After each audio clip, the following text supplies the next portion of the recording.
welcome to our Black Lives Matter video. Hi. I'm Mrs. Meschter, librarian at Chinook Middle School. Hi. I'm Ms. McSheehy. I'm the librarian at Evergreen High School. And I'm Miss Gunn. I'm the librarian at Highline High School.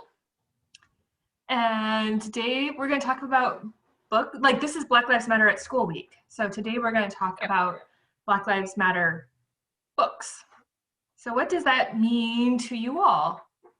What books do you have to talk about today? I can start. Yeah. So I've thought there's so many good books to choose from when thinking about Black Lives Matter. There's just been this just resurgence of books written by Black authors that highlight their experiences, especially teens' experiences. And so when I thought about books that I would talk about today, I wanted to do something that is a little bit more recent. So that's why I chose Grown by Tiffany Jackson. But I also, something that stood out to me this summer with the demonstrations and the protests that were happening across the country was Kimberly Jones and her video that went viral talking about how there are three types of people who are at these protests. The ones who are peacefully protesting, and then there are people, I can't remember the second one, but the third one, she talked about the looters and how people were commenting about, why would you want to burn down your own town? Why do you want to just use violence to destroy your own city? And she put it so eloquently about how Black people don't own anything. That those stores are not their stores. And if the only way they have such either food insecurity or insecurity with, things that get flashed on like the latest clothes and the electronics, that they can never get those things, that they feel the only way that they can get them is by looting, going through a broken glass window, that people are desperate. And not that that's an excuse, but looking at the why this is happening. Not just that it's happening, but why. So that really stood out to me. So in I'm Not Dying With You Tonight, there are the two girls in the book, Lena and Campbell. One is white, one is Black. And they don't have anything in common. They're not friends. They've gone to the same Georgia high school. But at this football game, there's a racial incident that happens where somebody says something that's very racist, and a fight breaks out, and then that fight leads to violence and a riot in the city. And Lena and Campbell come together because they are basically trapped in this concession stand where Lena was working. And so they have to figure out how to get out and get home. And so by now the riot has spread through their town. And in the meantime, they are getting to know each other, but also there's that tension between them, the two of them. And things that they don't really understand about each other and what they're experiencing during this time. One thing they do when they get out of the concession stand and they end up in their town, and the riot is moving forward, there is a peaceful protest. And some people come in, some white supremacists, that agitate the scene, and some violence breaks out, and they get caught up in that. And one thing that stands out in that scene is when the police come in and they condemn everybody who's there, whether they were there participating in the violence or not, or whether they were just caught up in what was happening. And that really stood out to me as, you know, you can be that peaceful protest, you can be caught up in it, but it doesn't matter, you're guilty by association. And so I'm Not Dying With You Tonight really puts into perspective how people get caught up in that and are blamed for what happens. So with Grown by Tiffany Jackson, and this is a book that I read in one sitting. I stayed up till 2 a.m. to finish, which is not something I do regularly because I love my sleep. But it's this fictionalized account of this girl, her name is Enchanted, who wants to be a singer. And she goes to this open audition, and there a famous performer ends up going and watching these amateurs try out, sort of like a voice type of program. And his name is Corey, and he sees Enchanted, and she doesn't make the cut, like she doesn't get accepted into this performance. But he comes up to her and says, you know, you really have a lot of talent and I want to help you with that. So let me help you. And so it goes down this road of come to my studio, and calls her bright eyes and all of these things. And so she goes to the studio, and I just have this icky feeling. And as I'm reading, I'm like, this is not what it appears to be. I just know it. And so he offers to mentor her and does things like touches her stomach to teach her to learn how to breathe correctly as she sings. And if you know anything about the R. Kelly situation, and I was a glutton for punishment and watched the documentary, which was 5 episodes, that was horrifying. I immediately get this feeling of this is R. Kelly. And so sure enough, it goes down that path, and I don't want to tell you what happens, because if you don't know, then it's shocking. And I do want to tell you that there is a trigger. There is a lot of triggers in this book, of sexual violence, of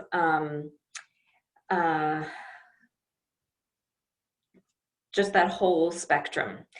And so police, of course, get involved, and it's that idea of how Black girls are not believed. Mm-hmm. And the parents are not taken seriously when they go to the police. And it just brought back that whole idea of, especially Black girls, how their lives are important. I also thought about, because during this whole time with R. Kelly, I listened to a podcast about the gymnasts and the coach that had abused the Olympic gymnasts, and how he was brought to justice pretty quickly once those white parents got involved, who, you know, that circle of people have a lot more money than most families, and how they were brought to justice. And that just didn't happen for the girls who were caught up in the R. Kelly scandal. So anyway, Tiffany Jackson has a disclaimer that this is not R. Kelly's story. but she has in her afterward in the book, she does say, talk about how young girls were not believed in the R. Kelly scandal, and that there is that hashtag mute R. Kelly that she refers to in the book. So those are the two books that kind of immediately I thought of when I thought of Black Lives Matter. Grown by Tiffany Jackson reminds me also of Blended by Sharon Draper. I'm not Blended, Panic by Sharon Draper, about another young Black girl who gets trafficked. And in this case, it's a modeling contract, but also deals with trafficking and Black girls their voices not being heard. And like, we know that sexual violence is part of the problem, like in America, but right, so there's, yeah, anyway, so I also was thinking about the book of poetry called Say Her Name, curated by, I believe, Etta Jones. I think it's Etta Jones. It made, when you were saying the police and like not being as responsive, it made me think of Spin by Lamar Giles. I don't know if either of you read that, but it's a murder investigation, and the folks are really concerned that this rising DJ, who's a young Black woman who's killed, that the police aren't trying as hard to solve her murder as they are with this, like, a white girl who had gone missing sometime recently. So the folks who end up getting involved investigating it do so sort of at their own risk because of that concern that, like, that's the only way that they'll find justice is by doing it themselves. Yeah. Yeah, when I thought of Black Lives Matter, I was thinking, well, first I thought of All American Boys, which I know is a key Absolutely. to a lot of people. And actually all of the 9th graders at my school read All American Boys in their like Comp 1 class. And we've been doing that for a couple of years, which I think is pretty cool.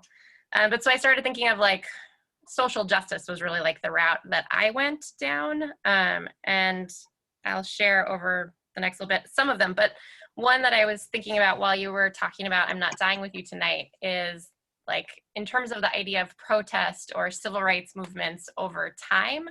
I tend to read novels. I'm not really a nonfiction reader and kind of have always been that way. And so I, in recent years, have really grown to like historical fiction, where you can get a glimpse into a time period, but like through the eyes of a character. So it's an older book. I'm going to try and grab the book cover here on my phone. If you guys know The Rock and the River. Oh, yeah. Magoon. So it takes place in Chicago, if I'm remembering correctly, around the time of the Black Panthers movement. And the main character, his name's Sam. His dad is a leader in the civil rights movement and is very, proponent of nonviolence, and so does not think particularly highly of the Black Panthers because their, methodology or philosophy is different. And Sam starts kind of learning about the Black Panthers and so sort of torn between these two philosophies. And he understands nonviolence and that form of protest, but at the same time is really frustrated by what he sees going on around him and sort of the slow pace of change. And so there are things about the Black Panthers that appeal to him. And so I think that's a really interesting thing when we're thinking about how to make change or how to fight for what we believe in. And people get told a lot about there's a right way and there's a wrong way. And I think that comes out a lot in the media and who gets, attention or not attention. So taking it into more of a historical point of view, I think that's a really good book to read as well, just to kind of think about how people have been fighting for change over time and what that looks like and what we can take from the past and bring forward.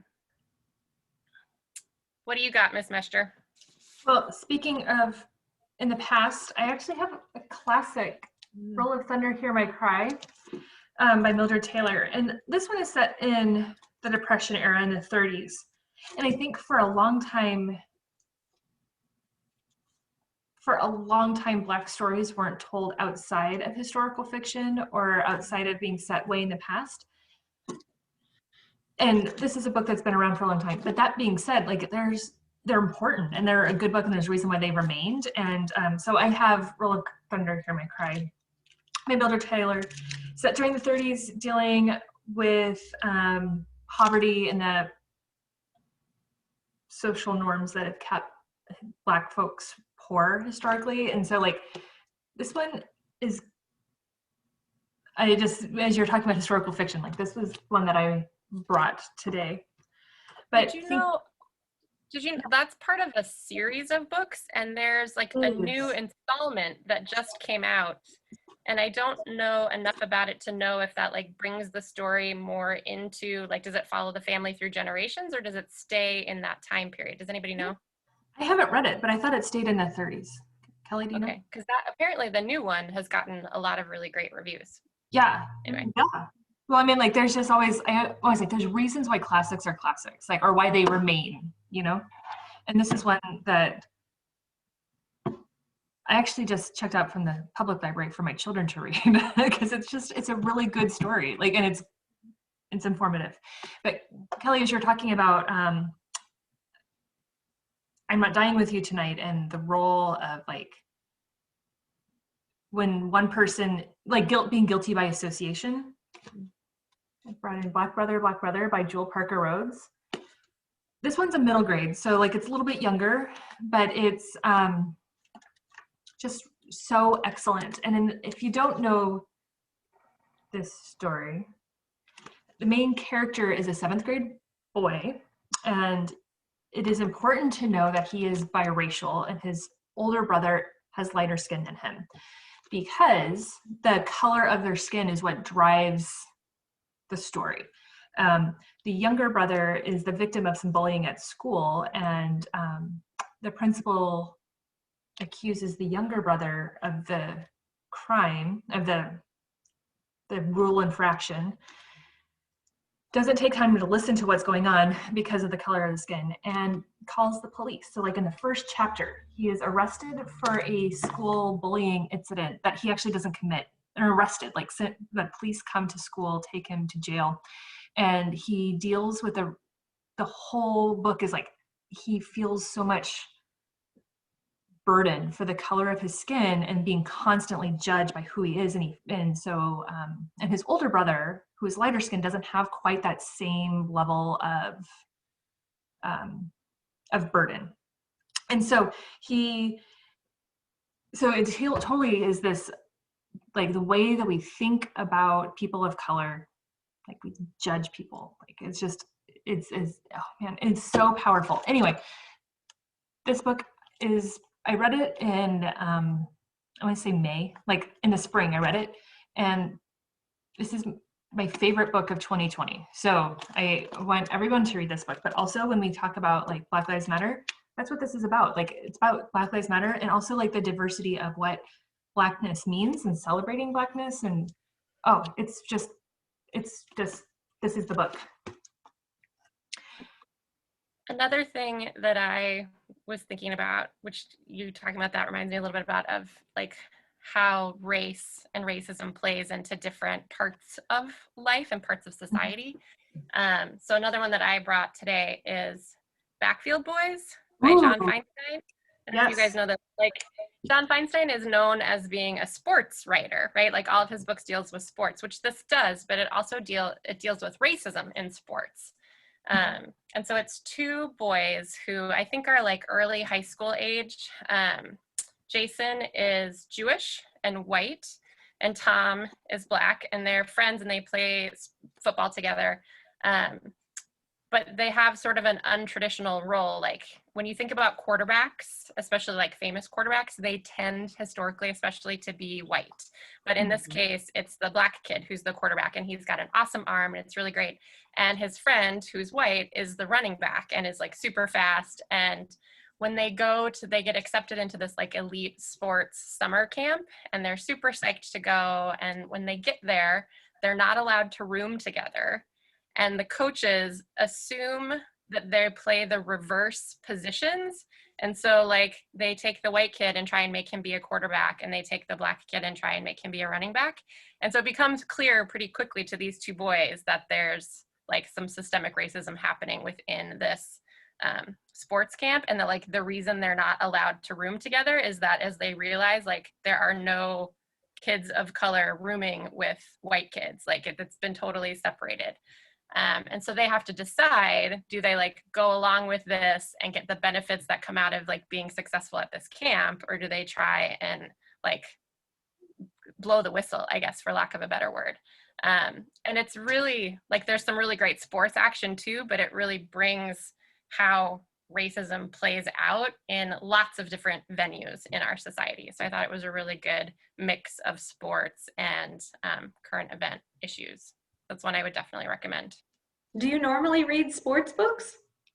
You know, occasionally. And what I have come to find is that there's a lot of sports books that like, yes, have really great sports action if that's your thing, but also like have a lot of like deeper stuff going on. So yeah. Good for you. That sounds so interesting. And I think that would be a book. Yeah, I really like that idea of where we see that systemic racism in different areas, and that kids could relate to. Right. They could see that. Right. And potentially you pick it up for a different reason, and then you walk away with like a more kind of informed picture of society than you were necessarily looking for, but like it got kind of snuck in there like vegetables. And that author is pretty traditional author. Yeah. I mean, he's written a lot of sports books. Yeah. So he's been around a long time. Yeah. Interesting. Yeah. Who was the author? John Feinstein. Okay, yeah. Yeah. Yeah, I think this is his most recent one, if I'm remembering correctly. Books that deal with systemic racism, I think, are just, they pop up, like, and you're like, oh, I didn't expect this in this case, and I'm so excited. Like, I just read Superman Smashes the Klan by Jean Luen Yang, and holy cow, like, on the backdrop, the police commissioner is Black, and so the Klan, obviously they're the bad guys. Like, they're out to get him, but so is the main character's family. And so, like, it's just there's just a lot of background systemic racism. Anyway. Hi, Ms. Carlson. Welcome to our conversation. Yes. Kirsten, are those real bookshelves? And are those real books on your bookshelves behind you? Oh, no, this is music. Oh, it's music. Okay. So it's not real books, but it's real music. Okay, gotcha. Okay. Do you have any particular books you want to talk about today, Ms. Carlson? Well, I see that Kelly has I'm Not Dying With You Tonight, which is probably one of the latest books that I've read. And I see Grown up there, which I think that I've got in the library, but I haven't been able to put it out. But I did bring one, and its sequel, which I haven't read yet. This one's called, I don't know if you've heard of it, and I don't know if you can see it. Let me undo my thing here, and then you can see it. Oh, I just did it the backwards way. You know, you gotta love Zoom. It really does. Okay. This one's Dread Nation. Oh, yes! By Justina, Ireland. And the sequel, which I have yet to get to, is Deathless Divide, which I'm excited about. Unfortunately, I read this such a long time ago that I'm going to have to go back probably and reread it. But it is an alternate historical sort of science fiction zombie novel, which is right up my alley. But there is a lot of... we get to see a double standard that develops because of what occurs during the Battle of Gettysburg, which is that the dead live. And so what ends up happening is the government creates what is called the Negro and Native Re-Education Act, in which certain kids, primarily in this case girls, Black girls, are taken to be educated in the fine art of slaying zombies. And then they are set with a white family in which they're supposed to protect them once they graduate. Well, our heroine, Jane, she wants to return home. And we get a little bit of a sense of her history as she's going through this experience with these other girls. And she's like the top slayer in her class. She's got all these, great mad skills and all that kind of stuff. But what she starts to realize is that there is this is a tiered society. And in this tiered society, people of color, particularly what used to be slaves, but now are, in a sense, servants of another sort, They are really the cannon fodder. And she discovers this when she rebels at some point, and they move her to a sort of an isolated village in which it becomes remarkably clear what is intended for her and people like her. They also touch on the idea of white passing, because one of her friends can pass as white, and they are harboring that secret so that she has more privileges in this village that she's in. And they talk about, it turns out that her mother is white as well. That might be kind of a spill. I spilled the beans. I think you just spilled the tea on that one, actually. I think I probably did. You can cut it out. You can bleep me. Beep. They can think I'm swearing or something. But anyway, so I found it to be a remarkably well-written way of talking about issues that in another setting might not be as easy to talk about, because it is set in the past, but it's got this zombie kind of thing. But I mean, you could interject, instead of saying killing zombies, you could say, you know, factory work or sharecropping or, you know, whatever have you. And you can look at, you could superimpose more reality on that, and you would still see the tiered system that has developed. And just because the slaves were freed because of the zombie infestation doesn't really mean that they were freed. And she becomes very aware of that by the end of the book. And of course, it's a cliffhanger. So it is a cliffhanger, and I was super invested. And I was really excited for Deathless Divide because I wanted to know more. But there was too much zombie mayhem for me in Deathless Divide, and I had to abandon it. It was too scary. Oh, was there a lot of zombie stuff? See, I really relish the zombies, as long as it's on the printed page and not in. The Walking Dead I got really tired of because it's just too graphic for me. Yeah, the words I can kind of like let them just sort of go, and it doesn't bother me quite as badly. Deathless Divide crossed my my fear like line. Like, yeah, I was. But Dread Nation, I loved it. Yeah, I think it's true that sci-fi and fantasy, like, it's a methodology for talking about things in society that maybe people aren't comfortable talking about when you're putting it in the real world, but you can sort of take a look at through this like fantastical lens. So I think it's cool when authors do that. One day we should just do a conversation about that. Fantasy, sci-fi as metaphor. Another good book that really touches on the idea of racism and systemic discrimination and prejudice is Black Witch. Even though the characters themselves are not Black, they are green, some of them. And I think that book goes a long way to talk about what a multi-tiered system looks like, in which systemic prejudices are practiced on a regular basis, to the point in which, I mean, in many ways, the author, I think, was taking the tactic of reductio ad absurdum to what we've been seeing happening in our own country around race and the treatment of people and tolerance and, you know, certain bans of certain types of people and deportations and whatnot. I think all of those issues are raised in that book as well, even though the characters themselves are not, you know, represented in the same way as like in the Dread Nation or in some of the other books that have been mentioned.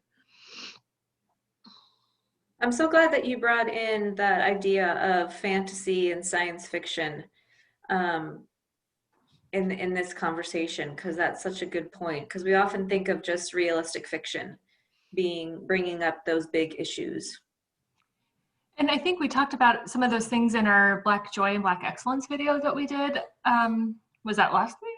I don't know, 2 weeks ago when we did that video. And it's just good to remember that these topics are not necessarily discrete. Like, there's so much overlap about all the things, right? Like, that's what good books do. Exactly.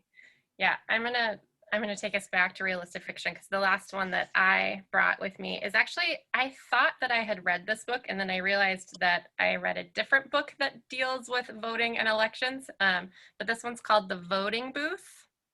I don't know if you guys have heard of this one. Mm-hmm. But I think, you know, I was on my social justice theme, right? Like that's how I kind of took on Black Lives Matter. But I think voting is such a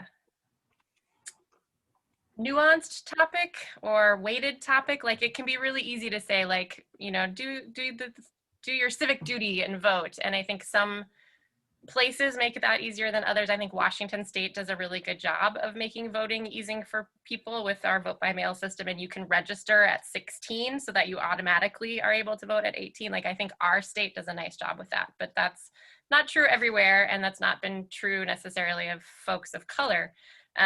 So the voting booth focuses on two teens, a boy and a girl, and she, I'm really bad at remembering characters' names, so I'm sorry, I can't remember her name, Marva. But she, like, voting is her thing, and she's been like very invested in that, not waiting for her own chance to vote for the first time, but also like getting other people registered, getting people excited about it. And so she's able to vote in this first election, and a friend from school or somebody she knows from school like decides to go along and try and vote also, and is denied for some reason. And so she like sets it as her goal of like, they're going to figure out a way for him to be able to vote. And it takes place over the course of just a single day. But the barriers that they run into and what they have to do to overcome them, I think is a really important look at like what is still happening today. Like we talk a lot about like progress, and that's true and that's awesome, but there are still ways that people are really disenfranchised that maybe folks don't realize because it's not something that they see directly in their neighborhood or people that they know. So again, I think like, as we all agree as librarians, right, like books bringing things to light that you don't always think about, but that are important to remember. And what does that mean for like how we try and influence change, or what we again think about people who are trying to influence change in ways that maybe we are uncomfortable with, right? And like figure that out. That brings me to my next book, Piecing Me Together by Renee Watson. Love her. Man, like one of the Black Lives Matter principles is restorative justice and like working together for the liberation of all Black people.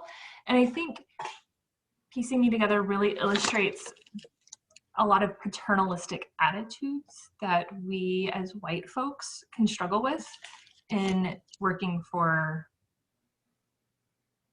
the betterment of society.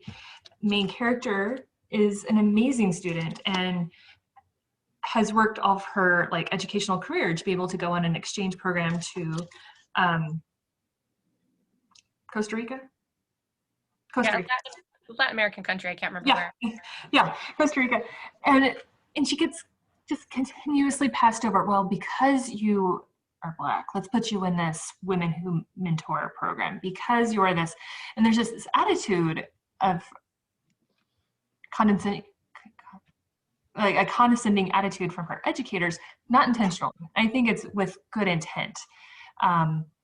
But that because she's poor, like that her parents don't care, and that's not true. Like her mom very much cares. And there's a scene in the book where the mom's like, I care about my child and I want what's best. Like, let me be a parent. You are a mentor, not the parent, right? Like, and there's just some scenes, but man, I love Renee Watson so much. And all of her books deal with like Black Lives Matter, also with like intersectionality and restorative justice and social justice and the bigger ideas. But this is one that is set in Portland. So for us Northwest natives, like it's nice local, like you look at this and this is Mount Hood, obviously, but I mean, it feels, you're like, oh, it could be set in Seattle and it could be Mount Rainier on the cover. Like it's just, the local politics are just also things that I think are very relatable and identifiable. And like, I know that at Chinook, we have all sixth graders read Goes by Jason Reynolds. All eighth graders are reading Long Way Down by Jason Reynolds. You Miss Gunn, you mentioned that at Highline High School, all 9th graders are reading All American Boys by Jason Reynolds. And I think Jason Reynolds is a very familiar author for good reason, because he's amazing. But also Renee Watson is another author that I think that we need to celebrate. Like, she's amazing. So that's my other book. Miss Carlson, do you have any final books? I do, ones that I haven't read, but I know the authors and I've read other material by them. This one is, oh dear, I got to do this again. I put my fancy backdrop up and then I end up forgetting that it doesn't show the books very well. All right. So this one is another science fiction, N.K. Jemisin, The City We Became. I got this for Christmas, but this is the novel of the short story that she wrote in a book called How Long Till Black Future Month, which is an excellent short story. In fact, I used the story that is the basis for this book for one of the sophomore ELA. I submitted it as one of the stories they should read. I don't know if they'll pick it or not, but it's worth just reading the preface or the introduction of her short story book, because she talks a lot about the obstacles she's faced in being not just a female science fiction writer and breaking through that ceiling of the all boys, white boys club, but being a person of color also writing science fiction. It is not an easy industry to get into. And she is a very amazing writer. The first short story in How Long Till Black Future Month is a hand wave at Ursula Le Guin, who is one of her mentors, or one of her people that she's admired. And she doesn't just focus on issues of race or color, but also gender. Many of her characters are in the LGBT community in the future, in alternate futures, in steampunk type modes. And she also explores the idea of what if, as in, like, for example, what if Haiti had become a free that have looked? What if, people of color had more, were not treated the way that they've been treated in our culture in the past with systemic racism. What does it look like to be a truly tolerant society? What are the drawbacks? What are the benefits? And I find that her writing is very, very powerful. Also, I picked up this book too. It's called The Phoenix First Must Burn, 16 Stories of Black Girl Magic, Resistance, and Hope.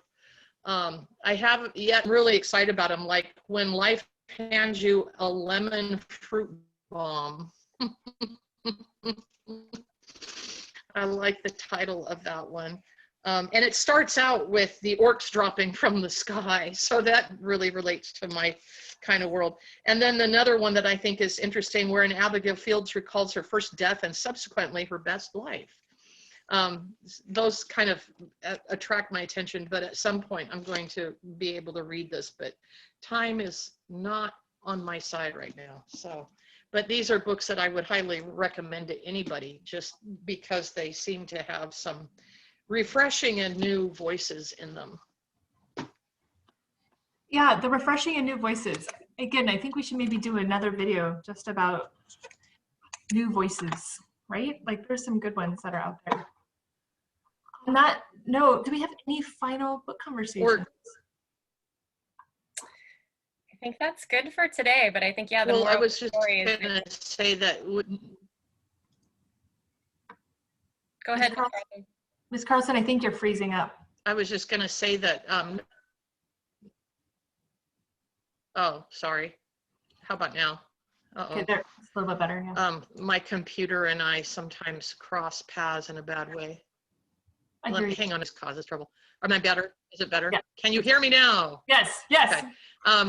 But one of the things that I think is important, and maybe this would be a good place in the future for another one, is stories that have counter narratives, because that's what I see a lot, is the counter narratives of people of color or of more fluid gender identification and that kind of thing, we have evolved, and maybe that would be an interesting conversation to see how that evolution has taken place, because some of the counter narratives from even 10 years ago are very different than the counter narratives of today.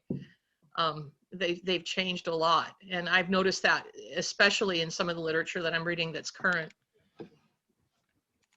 Agreed. Thanks, everybody. Thank you. Thank you. This was fun. This is great. All right, friends, I'll see you later. Okay.